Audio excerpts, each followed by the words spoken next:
माता जी, मेरा प्रश्न ये है कि ये जो सिद्ध क्षेत्र, अतिशय क्षेत्र कैसे बनते हैं और इनका क्या महत्व है हमारे जीवन में? सिद्ध क्षेत्र, अतिशय क्षेत्रों का क्या महत्व है, कृपया आप हमें बताएं। प्रश्न आया है कि अतिशय क्षेत्र और सिद्ध क्षेत्र कैसे बनते हैं। आप जहां बैठे हैं ये कौन सा क्षेत्र है? सिद्ध क्षेत्र है। जहाजपुर आप जाते हैं वो कौन सा क्षेत्र है? अतिशय क्षेत्र। जहां पर भूगर्भ से प्रतिमाएं निकलती हैं और जहां पर अतिशय और चमत्कार होते हैं उसे कहते हैं अतिशय क्षेत्र। और जिस भूमि से परमात्मा बनते हैं, जिस भूमि से शरीर को छोड़कर सिद्ध भगवान बनते हैं, जिस भूमि से आठों कर्मों का नाश करके मोक्ष जाते हैं, उस भूमि को सिद्ध भूमि कहते हैं। उस भूमि को सिद्ध क्षेत्र कहते हैं। और वो सिद्ध क्षेत्र ऊर्जा लिए हुए होता है। अपार ऊर्जा होती है, सूक्ष्म ऊर्जा होती है, स्थूल ऊर्जा होती है। वहां पर जो जीव जाते हैं वहां उन्हें भी उस तरह की भावनाएं और उस तरह के विचार आते हैं कि एक दिन मैं भी अनंत सुख की प्राप्ति करूं। तो सिद्ध क्षेत्र अनेक प्रकार की शक्ति और ऊर्जा का भंडार है। अतिशय क्षेत्र अनेक तरह की अतिशयों का और चमत्कारों का भंडार है। तो अतिशय क्षेत्र और सिद्ध क्षेत्र के दर्शन करने से महान फल की प्राप्ति होती है। और सिद्ध क्षेत्र की वंदना यानी सोनागिर सिद्ध क्षेत्र की वंदना करने से 32 करोड़ प्रोषद उपवास का फल प्राप्त होता है। कितने? 32 करोड़ प्रोषद उपवास। आप उपवास नहीं कर पा रहे ना, कोई बात नहीं है। 2 दिन के लिए सोनागिर आओ। कितने दिन के लिए? 2 दिन के लिए।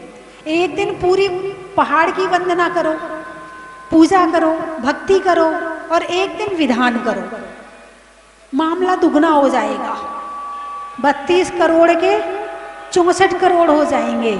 तो ऐसे सिद्ध क्षेत्र की वंदना हमें करनी चाहिए, भाव पूर्वक करनी चाहिए। और आप तो बड़े पास पास रहते हो, आप दूर थोड़ी रहते हो। तो आपसे दूर नहीं है, क्योंकि अब गाड़ी साधन बहुत चल गए हैं, इसलिए क्षेत्रों की वंदना में पीछे ना रहे। चलिए अगला प्रश्न प्रवीण जी दिल्ली वाले। माता जी, मेरा एक छोटा सा प्रश्न है कि जैसे यहाँ क्षेत्र पर सभी लोग आते हैं वंदना के लिए, हम भी आए, तो कुछ लोग क्या है करते हैं कि हर महीने आते हैं या कभी भी आते हैं, तो वो कुछ मन्नत मांग के आते हैं कि हमारा ये काम सिद्ध होगा तो हम हर महीने आएंगे, नहीं होगा तो नहीं आएंगे। तो ये मन्नत मांगनी सही है क्या? इस तरीके से आना गृहस्थी है, संसारी है, मोही है, परिवार में डूबा हुआ है, संसार को ही सब कुछ मानता है, अभी वीतरागता को पहचाना नहीं है, आत्मा को पहचाना नहीं है, परमात्मा को भी दर्शन तो करता है, जानता नहीं है। ऐसा व्यक्ति यदि कभी उस पर कोई विपत्ति आए, और यदि ऐसा व्यक्ति ऐसा करता है, कम से कम जुड़ा तो है, कनेक्शन तो है। आज किसी अतिशय की वजह से जुड़ा है, जब ज्ञान होगा तो वीतरागता को भी मान जाएगा। कनेक्शन तो जुड़ा है ना। आज वो इसलिए मान रहा है कि चलो भगवान कुछ दे दो, क्योंकि घर को सब कुछ मानता है। और हर व्यक्ति की एक उम्र होती है, और हर उम्र के नज़र का नज़रिया अलग होता है। एक बच्चे का नज़रिया अलग है। जब बच्चा छोटा होता है तो माँ बाप के प्रति नज़रिया अलग होता है, बड़ा होता है तो अलग होता है, शादी होती है तो माँ बाप के प्रति नज़रिया बदल जाता है, और जब खुद माँ बाप बनता है तो नज़रिया और बदल जाता है। तो ऐसे ही जुड़ा हुआ व्यक्ति कभी भविष्य में जब उसे ज्ञान पैदा होगा, जब उसे प्रवचन सुनने मिलेंगे, जब वो स्वाध्याय करेगा तो सही जगह आ जाएगा। एक लालच से जुड़ा से छोटा बच्चा है, स्कूल जाता है, कैसे जाता है? स्कूल जा तो तेरे टिफिन में ना ये रख दूंगी, तो स्कूल जा तुझे इतने रुपए दूंगी, तू फर्स्ट आएगा ना तो तेरे को साइकिल खरीद के दूंगी। उसे पता है कि आज लालच में है और कल जब ज्ञान होगा तो अपने आप करेगा। बस ऐसे ही यदि वो व्यक्ति कर भी रहा है तो कोई बात नहीं है। एक होता है बालक और एक होता है वृद्ध। वो व्यक्ति भले ही उम्र में बड़ा हो लेकिन बुद्धि अभी बालक वाली है, तो उसको हम ना नहीं कर सकते। काम तो करवाना है मुझे, जोड़ के तो मुझे इसे रखना है। यदि जोड़ के नहीं रखेंगे तो भटक जाएगा, वो कहीं और चला जाएगा। जुड़ा रहेगा तो कभी भी वापस आ जाएगा, इसलिए जोड़ के तो मुझे रखना है। ठीक है, अगला प्रश्न। माता जी, मेरा सीधा सा प्रश्न आपसे ही है कि जिस समय आप कोटा से वर्षा योग पूर्ण करके विज्ञान नगर से और देवली की तरफ आ गए, ये भगवान की प्रतिमाएं जहाजपुर में निकली और वापस आप जहाजपुर गए और बड़ी विकट परिस्थितियों में सामाजिक विद्रोह होने के पश्चात भी आपका कोई दृढ़ संकल्प था या कोई आपको ऐसा कोई आभास था कि आपने उस क्षेत्र के विकास के बारे में, निर्माण के बारे में आपको कैसे प्रेरणा मिली? ये हम सभी जिज्ञासु आपसे जानना चाहते हैं माता जी। छोटा सा प्रश्न है। कभी कभी कुछ काम हम नहीं चाहते तो भी होता है, और कभी कभी हम चाहते हैं तो भी नहीं होता है ना?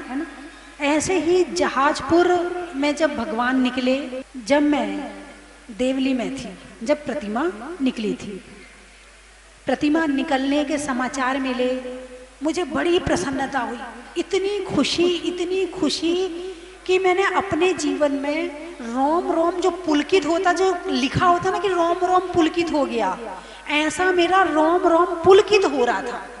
ऐसा लग रहा था कि पता नहीं अपार संपदा मिल गई, मोक्ष मिल गया, क्या मिल गया। इतनी खुशी कि जैसे मोक्ष मिलने की तारीख निश्चित हो गई हो। इतनी खुशी हो गई। जब जहाजपुर में मैं उसके पहले थी तो मैंने कहा था कि अभी यहाँ प्रतिमाएं और निकलेंगी, लेकिन ये नहीं पता था इतनी जल्दी निकलेंगी। और मैं वहां से, उन लोगों ने बहुत रोका मुझे, जहाजपुर वालों ने बहुत रोका, लेकिन मैं रुकी नहीं। मुझे तो जाना है, मुझे तो आगे बढ़ना है, मुझे नहीं रुकना यहाँ। मैं देवली आ गई। देवली में महावीर जयंती मना रहे थे। दिन कौन सा था? चैत का महीना, सुनना ध्यान से, शुक्ल पक्ष 13 तिथि, सन 23 अप्रैल, मंगलवार, मुसलमान के यहाँ मुनि सूरतनाथ भगवान प्रकट हुए और माता जी को बुलाया। माँ और ता, मंगलवार, मुनि सूरतनाथ, माता जी, सन 23 अप्रैल, है ना? तो इस तरह से माँ और ता, माँ ता, है ना? तो भगवान निकले तो जहाजपुर वाले मेरे पास 25 तारीख को आए। 23 को भगवान निकले थे, ये मेरे पास 25 को आए। मैंने उन्हें वापस कर दिया, मैं नहीं आ रही हूँ। वो 26 को फिर आ गए। तो मुझे लगा बार बार मना करना अच्छा नहीं लगता है, चलो कोई बहाना बना देते हैं, है ना? तो उस समय प्रतिमा जो है प्रशासन ले जा रहा था। तो मैंने कहा देखो, प्रतिमा प्रशासन ले जा रहा है, और जो पहले के समाचार जैसे मैंने देखे और सुने हैं, एक बार प्रशासन में प्रतिमा चली जाए तो फिर 2 साल 5 साल मंत्री के पास जाओ, संतरी के पास जाओ, चक्कर लगाते रहो, बड़ी मुश्किल से मिलती हैं, बहुत मुश्किल हो जाती है। लेकिन इसलिए मेरे मन में ये विचार था। तो मैंने कहा देखो भाई, प्रशासन में प्रतिमा जा रही है तो मैं जाके क्या करूंगी? फिर मैंने वैसे, मेरे मुंह से निकल गया, किसी ने निकलवाया, किसी ने कुछ किया, पता नहीं। मैंने कहा यदि एक प्रतिमा भी मंदिर में रह जाएगी तो मैं जहाजपुर आ जाऊंगी। मैं विचार ये था, ना प्रतिमा रहेगी ना मैं जाऊंगी। यही विचार था। और मैंने 26 तारीख को प्रोग्राम बना लिया कि 27 की दोपहर में मुझे बिहार करना है। मैं सारे मुहूर्त अपने आप खुद ही निकालती हूँ। उस दिन जाने क्या विचार आया, मैंने कहा किसी ज्योतिषी से पूछो कि मैं कब बिहार करूं। उसने कहा 27 की दोपहर में करो।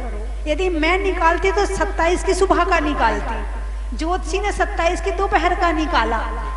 अब 27 की दोपहर में 3 बजे करीब, 4 बजे बिहार था, तो 3 बजे करीब जो है मंच पे जाके बैठ गई। बिहार करवाने वाले आ गए, है ना, और सारे जो आगे रुकना है वहाँ सारे स्टॉपेज, हाँ वहाँ निश्चित सफाई वफाई हो गई वहाँ की, हाँ व्यवस्था बन गई। इतने में मैंने जो शर्त रखी थी वो पूरी हो गई कि एक भगवान मंदिर में रह जाएंगे तो मैं चलूंगी। प्रशासन ने कम से कम 8-10 बार कभी किसी मजदूरों को लाए कि प्रतिमा को उठा के तहसील में ले चलो, कभी कोई ग्रुप को लेके आ जाए कि प्रतिमा को उठा के तहसील में ले चलो। सबने हाथ खड़े कर दिए, हम प्रतिमा को हाथ नहीं लगाएंगे। आखिर हार के 26 की रात को प्रतिमा को वही चैनल लगा के वही सीज कर दिया गया और प्रतिमा जो है प्रशासन के वहां नहीं गई। कौन से भगवान? मुनि सुब्रतनाथ भगवान। अब मैं यहाँ बैठी हूँ बिहार करने के लिए। जहाजपुर वाले आए, बोले माता जी आपने कहा था एक प्रतिमा मंदिर में रह जाएगी तो आप चलोगी। अब मैं क्या करूं? इधर तो मैं बिहार करने के लिए बैठी, टोंक वालों को वचन दे दिया कि मैं बिहार कर रही हूँ, आ रही हूँ आपके यहाँ। निवाई, टोंक से निवाई जाना था। तो फिर देवली वाले बोले माता जी एक बार आप जहाजपुर जाओ। अब मुझे लग रहा था कि अप्रैल का महीना है, गर्मी बढ़ रही है, आगे बिहार करना मुश्किल हो जाएगा, तो मैं सोच रही थी जल्दी बिहार कर लूं। फिर भी सोचा चलो कोई बात नहीं। सबके कहने पर मैंने 2-5 दिन के लिए जहाजपुर का मन बनाया। कितने दिन के लिए? 2-5 दिन के लिए। और वहां गई तो फिर वहां कलेक्टर की खबर आई हमारे पास। उन्हें पता चल गया कि कोई साधु संत वहां आ गए हैं। कलेक्टर ने खबर भेजी कि अपने साधु संत से कहना वो अनशन पे ना बैठे, हम आपकी प्रतिमा जल्दी से वापस कर देंगे। आप अतिशय देखो, जबकि मुझे दिमाग में कुछ भी नहीं कि अनशन करना नहीं करना, कुछ भी नहीं था, और उसके दिमाग में आ रही कि साधु संत अनशन ना कर दें और प्रतिमा इनकी जल्दी वापस करनी है। ये वहां पहुंचते ही खबर शुरू हो गई। सारी कार्रवाई हुई, जयपुर में रजिस्ट्रेशन हुआ प्रतिमाओं का, है भीलवाड़ा से रिलीज हुई। इस तरह से श्रुत पंचमी के दिन प्रतिमा जितनी तहसील में चली गई थी वो, और जो यहाँ ताला लगा हुआ था वो प्रतिमाएं हमें वापस मिल गई। जय हो माता जी की जय। अब 1.5 महीना करीब हो गए थे मुझे, महावीर जयंती से श्रुत पंचमी मुझे 1.5 महीना हो गए थे। मैंने विचार किया चलो अब बिहार करूं। टोंक वाले भी, वो वकील साहब बार बार आ रहे थे, तो मैंने कहा बिहार करूं। अब जहाजपुर वाले छोड़े ना, चतुर्मास तो आपको यहाँ करना पड़ेगा। मैंने कहा 1.5 महीना तो मैंने निकाल दिए। 1.5 महीना में मुश्किल से 10-15 महिलाएं और 3 पुरुष, एक दिगंबर, एक श्वेतांबर और एक हिंदू, इतने लोग प्रवचन में आते थे। मैंने कहा मैं 4 महीना क्या करूंगी यहाँ पर? भाई आप अपनी दुकान पर बैठे रहते, मैं क्या करूंगी? तो वो बोले माता जी हम रोज प्रवचन में आएंगे, आप चतुर्मास करो। और वो तो कुछ भी हो चतुर्मास तो करना ही है। मैंने आचार्य श्री ज्ञान सागर जी के पास इन लोगों को भेजा, उन्होंने भी स्वीकृति दे दी। बोले ठीक है करो चतुर्मास जहाजपुर में। जिस दिन चतुर्मास की मंगल कलश की स्थापना थी, मंगल कलश की स्थापना हुई शाम को 4 बजे और रात को 8 बजे अतिशय प्रारंभ हो गए। भगवान की जय हो। यानी 8 बजे मुझे सामायिक पर बैठना था, तो जो बच्चे मेरे पास मुरार के लोग थे, तन्मय आदि थे, तो मैंने उनसे कहा चलो भाई आप जो है आप जाओ, आपका वहाँ भजन संध्या हो रही है, वहां से थोड़े दूर पर आप वहां पर उसमें चले जाओ। वो नीचे दर्शन करने चले गए। उनने देखा कि भगवान का नाभि स्पंदन हो रहा है, पेट अंदर जा रहा है, बाहर आ रहा है, नाभि अंदर जा रही है, बाहर आ रही है। हैं, उन्होंने सबको बताया, सबने देखा, बोले हाँ हो रहा है। फिर जहाँ प्रोग्राम चल रहा था वहां खबर मिली तो प्रोग्राम तो बंद हो गया, सारे भाग के यहाँ आ गए। सही है माता जी। इतने में मैं सामायिक से उठी, बोले माता जी आप चल के देखो। मैं गई तो मुझे भी, मैंने सोचा भाई ऐसा ना हो ये अंदर पंखा चल रहा है, कपड़े हिल रहे इस वजह से, मैंने पंखा बंद करो। मैंने कहा ये पंखा बंद हो तो कपड़े हिलना बंद हुए, फिर भी हो रहा। मैंने कहा नाभि स्पंदन तो हो रहा है। फिर मैंने कहा इसे कैमरे में कैद करो, कैमरे में आता है कि नहीं आता है। तो कैमरे में की वीडियो बनाई गई, कैमरे में भी नाभि स्पंदन आया। ये वीडियो जो है उसमें पड़ी हुई है, यूट्यूब पर पड़ी हुई है, कभी कोई देखना चाहे तो नाभि स्पंदन की वीडियो पड़ी है। कैमरे में भी पेट अंदर जा रहा, बाहर आ रहा। ओहो, फिर तो इतनी भीड़, निवाई की बसें मेला ही लग गया माता जी। फिर तो कहीं टोक की बसें। उस साल बारिश कहे मैं ना रुको और भक्त कहे मैं ना रुको। यही बात है। छोटी छोटी गलियां, छोटे छोटे घर परिवार, तो वहाँ सब गली में वो जो मतलब जाम लग जाता, लोग वहाँ के दुकानदार परेशान हो जाते हैं। दिल्ली वाले भी खूब आए, और दिल्ली वाले खूब नहीं आए, दिल्ली वाले तो हमेशा ही खूब आते हैं और आज भी खूब आए हैं। दिल्ली रामनगर में जब से चतुर्मास हुआ है, शुभकामना परिवार बना है, तब से कोई चतुर्मास और कोई जगह ऐसी नहीं जाती है जहां दिल्ली रामनगर के लोग नहीं होते। और सूर्यनगर वाले भी आते हैं, ऐसा नहीं, सूर्यनगर वाले बैठे हैं। और प्रवीण जी पहले रामनगर में थे, अब सूर्यनगर में। ये नगर में तो है, सूर्य से राम हो गया, राम से सूर्य हो गया। संरक्षक आज भी है, बहुत बढ़िया जुड़े। तो तार तो जुड़े रहेंगे, तार वाले हैं ना, तार टूटेंगे नहीं, तार जुड़े रहेंगे। फिर तो समझ लो ऐसा हुआ कि फिर चतुर्मास में मुझे दिन में 4 बार प्रवचन करना पड़ता था, इतनी भीड़ होती थी। बस होती रही, चतुर्मास पूरा हो गया, जमीन खरीद ली, फिर दूसरी जमीन खरीदी, फिर बड़ी जमीन, पहले छोटी जमीन खरीदी थी, फिर बड़ी जमीन खरीदी। अब मैंने कहा अब तो मैं बिहार करूंगी, जैसे सब जगह होता है, जमीन खरीदते हैं, शिलान्यास करवाते हैं, साधु संत बिहार करवाते हैं। मैंने कहा अब मैं भी बिहार करूंगी, अब मैं नहीं रुकूंगी। और मैंने जिद करके बिहार कर दिया। कहाँ? बाजू में जो शाहपुरा है वहां पर। अब बिहार हो गया। वहां 8 दिन नहीं रही कि फिर ये पहुंच गए, बोले माता जी शनि अमावस आ रही है, चलो। मैंने 1 बार मना किया, 2 बार मना किया, फिर ऐसा लगा जैसे भगवान ही बुला रहे हैं। मैंने कहा चलो, मैं चली गई। दूसरी बार वहां गई, वहां शनि अमावस करवाई, तीसरे दिन फिर बिहार कर दिया मैंने। फिर वहां से मैंने देवली गई, देवली से टोड़ा, टोड़ा से केकड़ी। जाना मुझे भीलवाड़ा था, शाहपुरा के आगे भीलवाड़ा है, केकड़ी के आगे भीलवाड़ा है। केकड़ी में भी जब मैं वहां पहुंची तो वहां 2 दिन रही, तो भीलवाड़ा वाले आ गए, बोले माता जी भीलवाड़ा, शाहपुरा वाले। तो मैंने कहा चलो शाहपुरा से फिर भीलवाड़ा चली जाऊंगी। अब शाहपुरा जाना था, शाहपुरा वालों की खबर आई, बोले माता जी हमारे यहाँ कुछ गड़बड़ हो गई है, इसलिए हम आपको लेने नहीं आ रहे हैं। केकड़ी में कह दिया मेरा बिहार है सुबह, और लेने आ नहीं रहे। अब जाऊं तो कहाँ जाऊं? ऐसा जीवन में पहली बार हुआ। फिर मैंने कहा चलो साबर चलते हैं। फिर मैंने केकड़ी वालों को मना नहीं किया, मैंने कहा शाहपुरा नहीं, आप साबर रोड पे ले चलो। तो साबर आ गई, जहाजपुर के पास में। फिर देवली आ गई, वहां देवली में प्रोग्राम था तो देवली आ गई। अब देवली से फिर मुझे कोटाज जाना था, फिर जहाजपुर होके जाना, फिर जहाजपुर, फिर कोटाज पहुंची। फिर लोगों ने कहा माता जी प्रतिमा को क्षेत्र पर लाना है तो वापस चलो। मैंने बहुत मना किया, बहुत समझाया, अभी मत लाओ मत लाओ, नहीं माने। और जब नहीं माने तो अच्छा भैया चलो। फिर थोड़ा सा नमो सिद्धारंभ भी हुआ, ताला तोड़ के भगवान अंदर गए थे और ताले ही तोड़ के भगवान बाहर आए। अतिशयकारी भगवान, सामान्य नहीं है। इनका काम भी सामान्य होने वाला नहीं है। और भगवान स्वस्ति धाम के क्षेत्र पर आ गए रोकने के बावजूद भी। और जब वहां पहुंचे तो भगवान पहले तो जब वहां से उठा रहे थे तो 5 लोगों ने उठाकर पिकअप में रख दिया, और जब क्षेत्र पर आए तो 100 लोग उठा रहे हैं, उठने वाले नहीं भगवान। फिर वहां मैं बिहार करके 3 किलोमीटर दूर है, भगवान तो गाड़ी से 5 मिनट में पहुंच गए, मुझे तो टाइम लगेगा।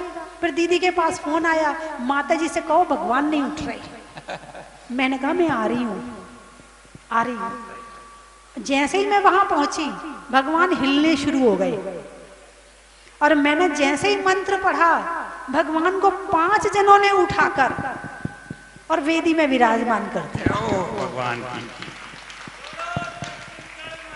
जी की जय। और एक अतिशय और सुनाऊं। अब जुलाई का महीना आ गया, चतुर्मास का समय आ गया, 18 जून को भगवान वहां पहुंचे थे। अब चतुर्मास का समय मैंने विचार कर लिया था, यदि भगवान क्षेत्र पर आएंगे तो चतुर्मास यहीं करूंगी, फिर कहीं नहीं जाऊंगी।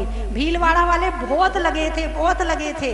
मैंने देवली वाले भी, मैंने कहा भाई बात ये है, यदि चतुर्मास भगवान आए तो चतुर्मास क्षेत्र पर, और नहीं आए तो भगवान मैं वहां पर चलूंगी। अब जब आ गए तो मैंने कहा अब तो भगवान को छोड़ने वाली नहीं हूं। और जगह कितनी, एक कमरा भगवान के लिए, एक कमरा सामान रखने के लिए, एक कमरा चौके के लिए, और एक कमरा सीमेंट की गोदाम। मेरे लिए जगह नहीं। इतना ही था माता जी, इतना ही था। 3-7 दिन तो मैं बाहर बरामदे में सोई, और 18 जून रात को लू चलती थी, वो भी टीन सेट में। 7 दिन तो नींद नहीं आई मुझे। फिर उसके बाद व्यवस्था करी, तो जो सीमेंट की गोदाम थी उसमें फिर मैंने पार्टीशन करवाया, उसमें एक तरफ सीमेंट और एक तरफ मैं।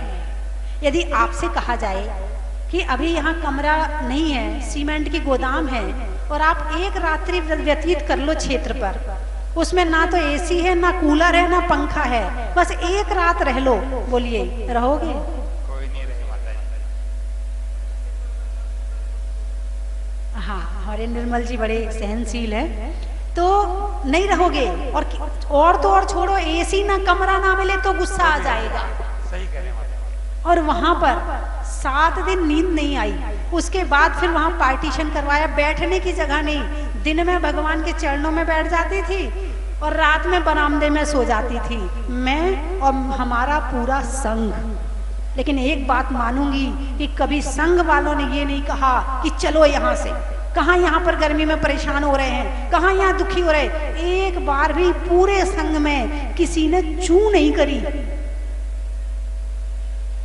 और उसके बाद फिर सीमेंट की गोदाम में 6 महीना रहे। 6 महीने के बाद फिर बाजू की बिल्डिंग बन गई थी, फिर वहां पर सीमेंट की और जगह चली गई, कमरा अच्छा और हो गया, और कमरे बन गए। फिर धीरे धीरे यात्रियों के रुकने की व्यवस्था हो गई। अब रही बात प्रतिकूल परिस्थिति की, तो प्रतिकूल परिस्थिति ना आए तो कुछ सीखने को नहीं मिलता है। क्या? जब तक प्रतिकूल परिस्थितियां नहीं आती हैं तब तक हमें सच्चा ज्ञान भी नहीं होता है। ज्ञान करने के लिए प्रतिकूल परिस्थितियां जरूरी हैं। और जैन धर्म में मुनिराजों के लिए 22 परिसह प्रतिकूल परिस्थिति हैं। यदि इन परिस्थितियों में तुम पास हो गए तो समझना कि तुम आगे बढ़ गए, और यदि तुम इनमें ही उलझ गए तो समझना तुम पीछे हट गए। तो प्रतिकूल परिस्थितियां आए तो घबराओ मत। बिल्कुल सही बात है, संघर्षी जीवन है। हाँ, और यदि आप डटे रहोगे ना तो दुनिया आपके साथ है, और आप हट गए तो फिर कुछ भी होने वाला नहीं है। और छोटी मोटी बाधाएं तो आती हैं। फूल के साथ कांटे ना हो तो फूल की क्या कीमत है? कौन से फूल के साथ कांटे हैं? फूलों का राजा कौन है? और फूल के साथ कांटे होते हैं क्या? गेंदा के साथ कांटे हैं? नहीं है। चमेली के साथ कांटे हैं? नहीं है। चंपा के साथ कांटे हैं? नहीं है। किसके साथ में है? गुलाब के साथ में। फूलों का राजा कौन है? जो कांटों के बीच रहता है वो ही गुलाब बनता है।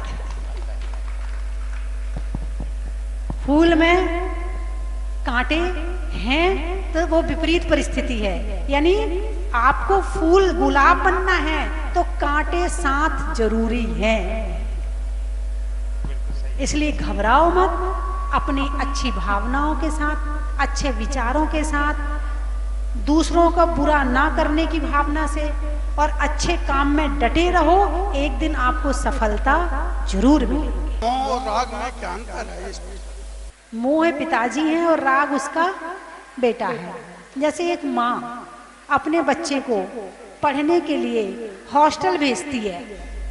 अब हॉस्टल भेज दिया, भेजने के बाद उसका तो मन ही नहीं लग रहा, पड़ी है, ना खा रही है, ना पी रही है, ना सो रही है, बस रोए जा रही, रोए जा रही, रोए जा रही। ये मोह है। हॉस्टल भेज दिया, रोज फोन कर लेती है, खाने पीने की पूछ लेती है, कुछ कोई जा रहा हो तो खाना पीना भिजवा देती है, कुछ पैसे भिजवा देती है ना, और उसकी चिंता तो करती है दिमाग में, मगर दिन भर रोती नहीं है। तो मोह जो है वो रुलाता बहुत है, और राग के बिना गृहस्थी चल नहीं सकती। मोह के बिना गृहस्थी चल सकती है, मगर राग के बिना गृहस्थी नहीं चल सकती है। तो कम से कम मोह करें, राग तो छूटने वाला अभी है नहीं है, फिर भी कम करने का प्रयास करें। देवादेव चंद्र प्रभु भगवान का समोसन यहाँ आया, और कौन कौन से भगवान का समोसन यहाँ पर आया, और यहाँ पर क्या आतिश है, आपने क्या देखा? जिस भूमि पर भगवान का समोशरण यदि एक बार भी लग जाए, वो भूमि बड़ी पुण्यवान भूमि होती है।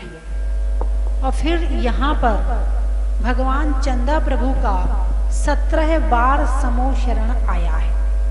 और जब एक तीर्थंकर का समोशरण जिस भूमि पर आ गया, तो निश्चित है कि अन्य तीर्थंकरों का समोशरण भी इस भूमि पर आया होगा। और समोशरण जहाँ तीर्थंकर विराजमान हो जाएं, उस भूमि को तो अपने आप ही अतिशयकारी होना है। और यहाँ तक कि जब शुभ चंद्राचार्य का उदाहरण जो मैंने एक दिन बताया था कि ये पूरा पहाड़ सोने का हो गया था, और अभी भी इस पहाड़ के पत्थर में सोने के कण आज भी हैं। ये क्या कम अतिशय है? ये अतिशय बहुत बड़ा है। और यहाँ बहुत सारे लोग दिल्ली से हर महीने आते हैं, हर महीने कुछ ना कुछ तो है, और कुछ ना कुछ नहीं, बहुत कुछ है। और मैंने कहा कि 32 करोड़ उपवास का फल मिलता है, तो ये उपवास का फल मिलने का मतलब है कि 32 करोड़ पाप उस उपवास के माध्यम से क्षय को प्राप्त हो जाते हैं। और जब क्षय को प्राप्त होंगे और पुण्य आएगा, तो अतिशय अपने आप शुरू हो जाएगी।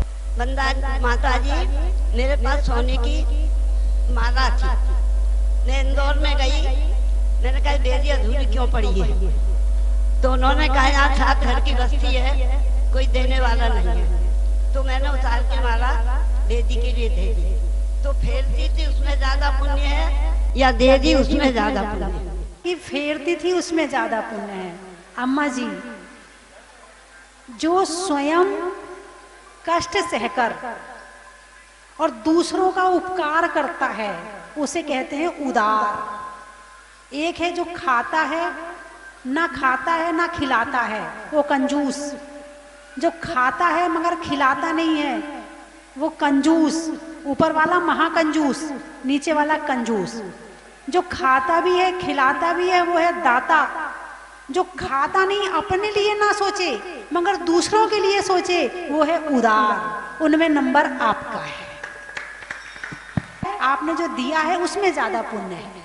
भागचंद जी, जय कुमार जी, विजय जी, विशाल जी जैन कोठारी भीलवाड़ा, इन्होंने भी एक प्रतिमा विराजमान करने के लिए स्वीकृति दी है। श्री संजय कुमार जी जैन सूर्य नगर वालों ने भी एक प्रतिमा जी विराजमान करने की स्वीकृति प्रदान की है। श्री कैलाश चंद जी, कमलेश जी जैन ग्वालियर वालों ने भी एक प्रतिमा की स्वीकृति प्रदान की है। सगुन चंद जी, श्रीमती गुणमाला जी, अतुल जी, प्रीति जी, शिविका जी, विनय नगर ग्वालियर वालों ने भी एक प्रतिमा विराजमान करने की स्वीकृति हमें प्रदान की है। हम समिति की ओर से उनका धन्यवाद ज्ञापित करते हैं और उनकी भावना के लिए उनको प्रणाम करते हैं। मुनि सुवतनाथ भगवान का ये क्षेत्र बहुत कम समय में पूरे विश्व में जिस तरह से चर्चित व जिस तरह से प्रसिद्ध हुआ है वह बहुत ही अद्भुत बात है। वह भगवान का तेज ही है, ये भगवान का प्रताप ही है कि ये क्षेत्र बहुत आगे आया है। मैं माता जी स्वस्ति भूषण माता जी व विराजमान माता जी के चरणों में वंदना भी करता हूँ। मैं दूसरी बार आ रहा हूँ, पहले भी आ चुका हूँ और जब से आया हूँ तो ऐसा लगता है कि यहाँ पर बार बार आने की इच्छा होती है और पूरा जो परिसर है वो भी इतना भव्य बनाया हुआ है और बहुत ही यहाँ पर एक अदृश्य शक्ति है। 2 वर्षों से कई यात्राएं करा चुके हैं। इसके पहले औरंगाबाद कचनेर की यात्रा कराई।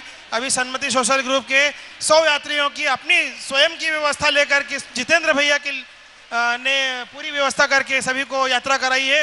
इसके लिए हम लोग सभी साधुवाद के पात्र हैं। पूरा सन्मति सोशल ग्रुप उनके महान पुण्य की अनुमोदना करते हैं जिन्होंने सभी तीर्थों की वंदना करा रहे हैं अपनी तरफ से। दोनों 2 बसें हर साल यात्रा के लिए ले जा रहे हैं, जिनके लिए हम लोग सभी बहुत बहुत अनुमोदना करते हैं जितेंद्र भैया की। यह यात्रा हमारी दिगंबर जैन सोशल ग्रुप सन्मति इंदौर की यह यात्रा पिछले लगभग 4 वर्षों से जितेंद्र जी, मोनिका जी सभी ग्रुप के 100 यात्रियों को हर वर्ष ले जाते हैं। यह उनका महान पुण्य है।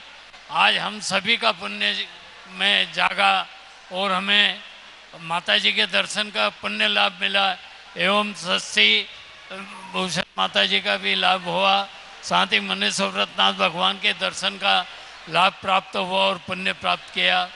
मैं यहाँ की व्यवस्थाएं वास्तव में पूरे देश में ऐसी व्यवस्था कहीं नहीं है, किसी क्षेत्र स्थान पे नहीं जो व्यवस्थाएं यहाँ संग्रहित की गई है।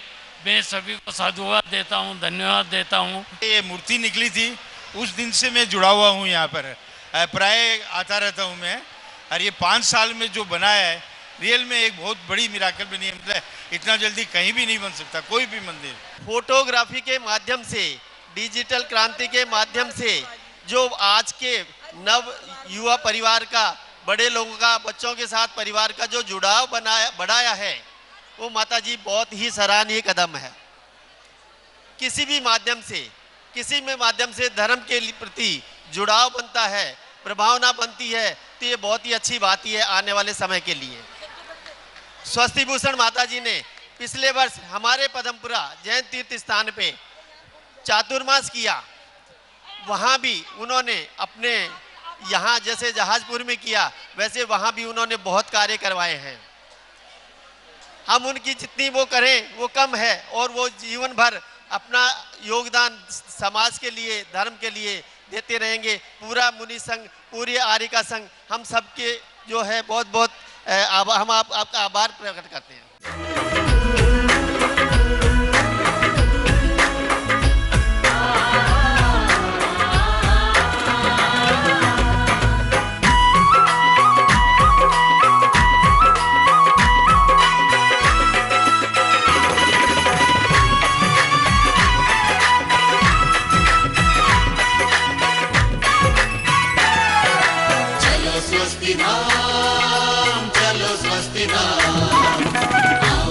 जिनेंद्र बंधुओं, एक महा सौभाग्य, परम सौभाग्य आपको बुला रहा है। चैतन्य चमत्कारी, भूगर्भ से प्रकटित अतिशयकारी 1008 मुनि सुवतनाथ भगवान के पावन चरणों में भक्ति करने का सुनहरा मौका हम सबको मिला है। आने वाली 30 जुलाई से 31 अगस्त 2023 तक 40 दिन महाअनुष्ठान अतिशय मुनि सुवतनाथ भगवान के पावन चरणों में होने जा रहा है।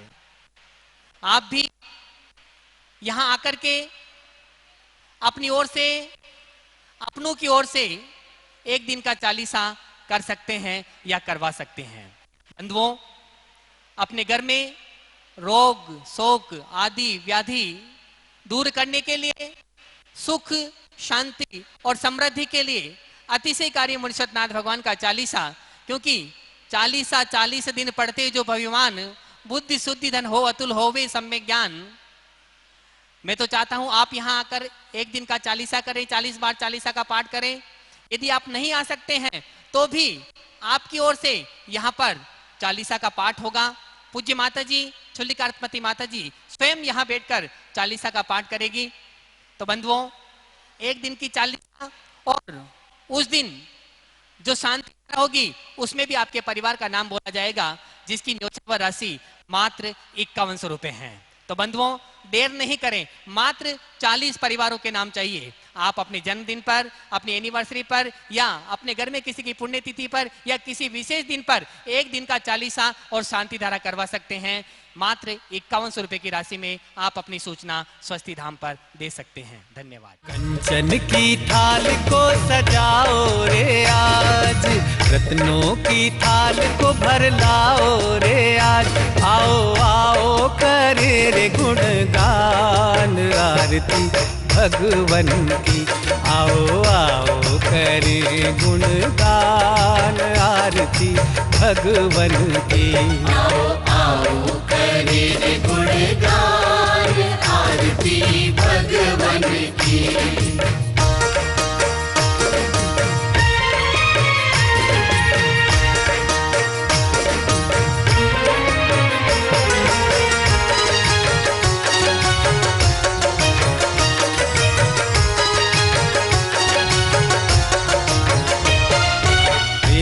सुमित्र के राज दुलारे, माँ पद्मा जी के नैनों के तारे। पिता सुमित्र के राज दुलारे, माँ पद्मा जी के नैनों के तारे। राजगृही में जन्म लियो आप, राजगृही में जन्म लियो आप। आओ आओ मनाए खुशी आज आरती भगवन की। आओ आओ करे गुणगान। हर वर्ष की तरह इस वर्ष भी परम विदुषी लेखिका गणिनी आर्यका 105 श्री स्वस्ति भूषण माता जी की प्रेरणा से सिद्ध क्षेत्र सोनागिरी जी में भगवान श्री चंद्रप्रभ जी की छाया में पर्युषण महापर्व पर संस्कार साधना शिविर लगाया जाएगा। आवास एवं भोजन की व्यवस्था निःशुल्क है। भाग लेने इच्छुक अपना नाम शीघ्र लिखवाएं। संपर्क सूत्र 9425109179, 9425120146, 9993363242। हिंदी 9425109179, 9425120146, 9993363242।